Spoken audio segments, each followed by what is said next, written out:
মিটিংটা প্রথমে আমাদের দুই সাইডের ডেলিগেশনের সাথে হয়েছে এবং পরবর্তীতে 1-to-1 ওনারা দুজনে দীর্ঘ সময় আলোচনা করেছেন। হ্যাঁ, ঐক্যমত যেখানে হবে স্বাভাবিকভাবে ঐক্যমতের পরিপ্রেক্ষিতে যে সিদ্ধান্ত হবে স্বাক্ষরিত তো হবেই, না হওয়ার কোনো কারণ তো নেই।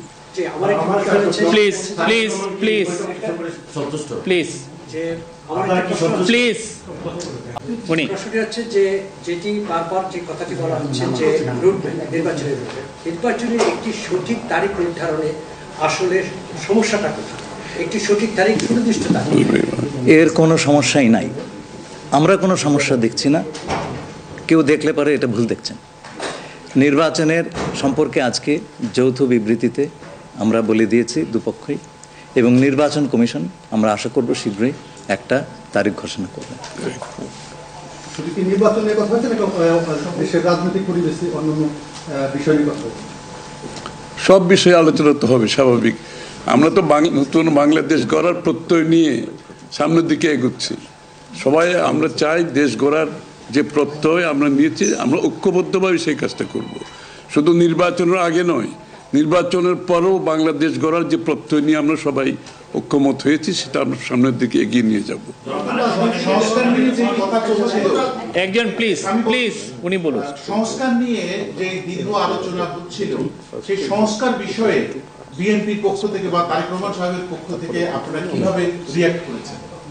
যে আবার স্যার আমি শুনি, যে সংস্কার নিয়ে যে বর্তমান সরকারের যে একটা বিশাল রূপরেখা তৈরি হয়েছে, একটা বিশাল তালিকা, সেই তালিকা নিশ্চয়ই আজকে আপনাদের সামনে উপস্থাপন করা হয়েছে। যে সংস্কার বিষয়ে আপনাদের মতামত কি? বিএনপি কিভাবে সেটাকে? না, এটা তো পরিষ্কার। এটা এখানে না বোঝার কোনো কারণ নাই। বিষয়টা হচ্ছে সংস্কার। চিফ অ্যাডভাইজার সাহেব, তারেক রহমান সাহেব, আমরা সবাই একই কথা বলছি। যে বিষয়গুলোতে ঐক্যমত হবে সেগুলোতে সংস্কার হবে, তাই না? তো সংস্কারের বিষয় তো একটা চলমান প্রক্রিয়া। এমন না যে আজ সব সংস্কার এখন শেষ হয়ে যাবে। এটা নির্বাচনের আগেও কিছু সংস্কার হবে যেখানে ঐক্যমত হবে, আর নির্বাচনের পরেও সংস্কার অব্যাহত থাকবে। কারণ আমরা যেই দেশ গড়ার প্রত্যয় নিয়েছি, সংস্কারের প্রয়োজনীয়তা সবাই অনুভব করছে এখানে। সুতরাং আগে পরে সংস্কার চলতে থাকবে। প্লিজ প্লিজ প্লিজ প্লিজ আমার হচ্ছে তারেক রহমান দীর্ঘদিন ধরে এখানে অবস্থান করছেন এবং স্বরাষ্ট্র উপদেষ্টাও বলেছেন ওনার দেশে ফিরতে কোনো বাধা নেই। ওনার এই ব্যাপারে কোনো আলোচনা হয়েছে কিনা বা কবে দেশে ফিরতে পারে? এই ব্যাপারে আলোচনার কোনো প্রয়োজনীয়তা আছে বলে আমরা মনে করি না। তারেক রহমান সাহেব যখনই ইচ্ছা উনি দেশে ফিরে যেতে পারবেন। সুতরাং এটা সিদ্ধান্ত উনি নেবেন সময় মতো। আমি একটা প্রশ্ন করতে চাই। আমার প্রশ্ন আছে যে শেখ হাসিনার যে এই যে হত্যাযজ্ঞ, সেই হত্যাযজ্ঞের যে বিচার প্রক্রিয়া, সেই বিচার প্রক্রিয়ার সাথেও কিন্তু একটা বিষয় জড়িত। তিনি বলেছেন যে তার সময় অর্থাৎ নির্বাচনের আগেই শেখ হাসিনার যে বিচার প্রক্রিয়া তিনি শেষ করতে চান এবং পরবর্তীতে তাকে ফিরিয়ে আনার ব্যাপারে তিনি সিদ্ধান্ত নেবেন। এই ব্যাপারে আলোচনা হয়েছে কিনা, এবং যদি সেটা হয়ে থাকে তাহলে সেটাও এই নির্বাচনের রূপরেখার সাথে এটার কোনো প্রভাব ফেলবে কিনা? যৌথ বিবৃতিতে এর উত্তর দেওয়া আছে।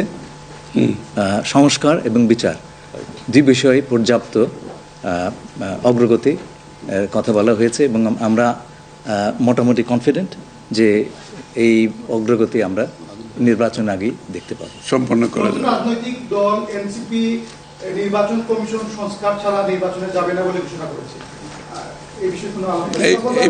এই ব্যাপারে এখানে আলোচনার কোনো সুযোগ আছে বলে আমি মনে করি না। এটা কি হয়েছে? সকল দলের সম্মতিক্রমে নির্বাচনটা অনুষ্ঠিত হবে, আমরা সেরকমই চাচ্ছি। নির্বাচন কমিশন, এই নির্বাচন কমিশনের অধীনে নতুন রাজনৈতিক দল নির্বাচনে যাবে না বলছে, নিয়ে কোনো আলোচনা? এটা ওনাদেরকে জিজ্ঞেস করেন। এটা যার প্রত্যেকটি দলের নিজস্ব মতামত আছে, তবে আমরা সকলকে নিয়ে নির্বাচনটা করতে চাচ্ছি। আচ্ছা, তাহলে কি আমরা বলতে পারি যে এপ্রিলে যে ঘোষিত যে নির্বাচনের রূপরেখা, তাহলে সেখান থেকে সরকার কিছুটা সরে আসতে চাচ্ছে বা আসবে? যৌথ ঘোষণায় এই বিষয়টি সুস্পষ্টই বলা আছে। আপনারা শুনেছেন, যদি সকল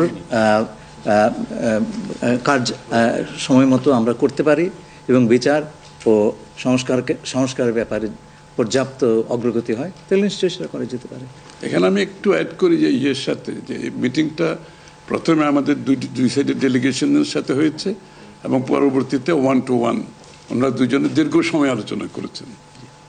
আপনারা কি সন্তুষ্ট কিনা?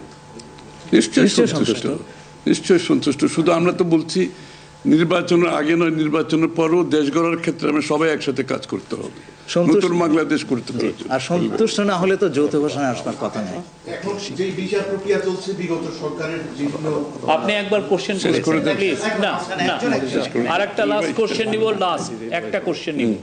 জি, জাতীয় ঐক্যমত্যের সরকার গঠনের বিষয়ে কোনো আলোচনা হয়েছে কি? না, এটা তো নির্বাচন পরবর্তী সিদ্ধান্ত, যারা নির্বাচিত হবে তাদের সিদ্ধান্ত, সুতরাং এখানে তো আলোচনা হওয়ার